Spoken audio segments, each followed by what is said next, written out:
Everybody, hope you're doing great. Thanks for tuning in. I just want to make a little quick battery video on the Xiaomi Essential Lite scooter.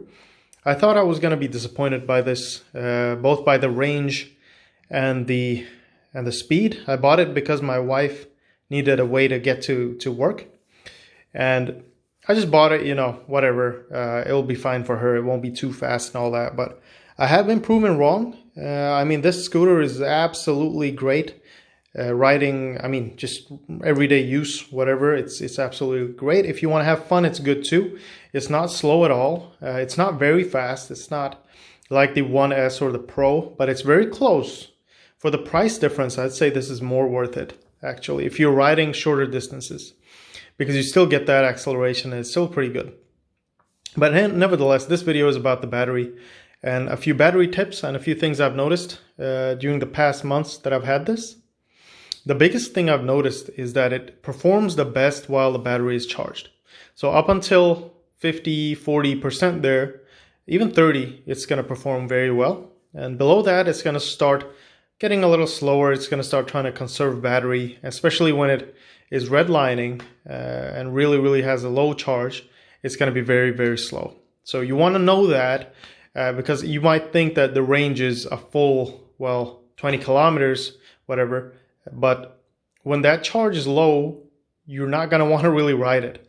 All right. And it's not that, but if it's a plain surface, you can still ride it, but you're probably going to have to assist it a little bit and help it along.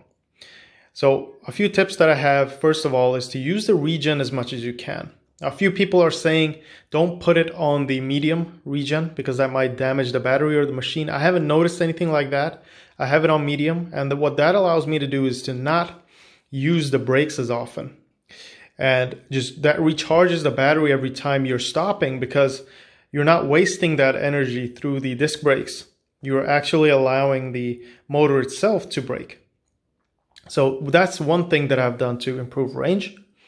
Another thing that really helps the battery and the battery life in general is to constantly keep it topped up. Now, these types of batteries don't like to be fully depleted and then charged again. What they like is to be in a comfortable, nice zone where you kind of go down, whatever you have, 70, 80%, 60%, whenever you have the chance, top it up, just max it out. And that way your battery will survive for a long time. You'll get the most out of your scooter and you won't have to change that battery.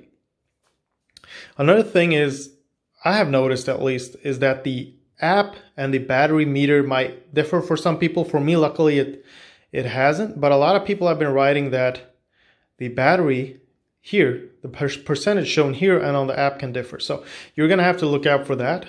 If you're having issues, try to just fully decharge it, use all the battery, and then charge it again, restart it and all that stuff. But the biggest tip I can give you on recharging it is that you let it stay on like this.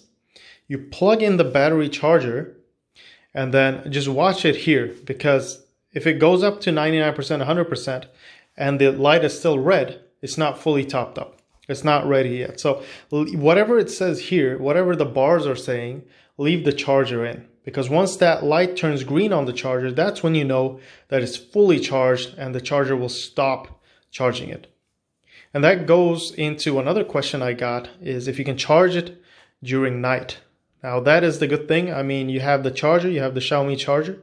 The light will turn green and it will stop charging as soon as it's charged. So of course you can leave it on during the night.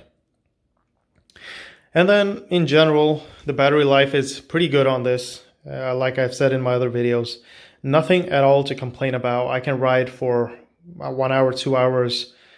2 hours is kind of the limit here, but if I ride carefully, I could probably surpass 2 hours, because this has incredible range for being so cheap for a scooter, and it's really fast for being a scooter too, of this price class. So if you want to pay $100 more to get the 1S, sure, but I'd say if you're riding shorter distances and you don't need that 5 km/h extra range or speed, this will do just fine. So there you go, guys. A few battery tips. Keep it topped up. Take care of your battery. It's not totally waterproof either, so be careful with that. It's water resistant. I see people riding this in the rain and through puddles and on wet roads, but you can do it, but I don't.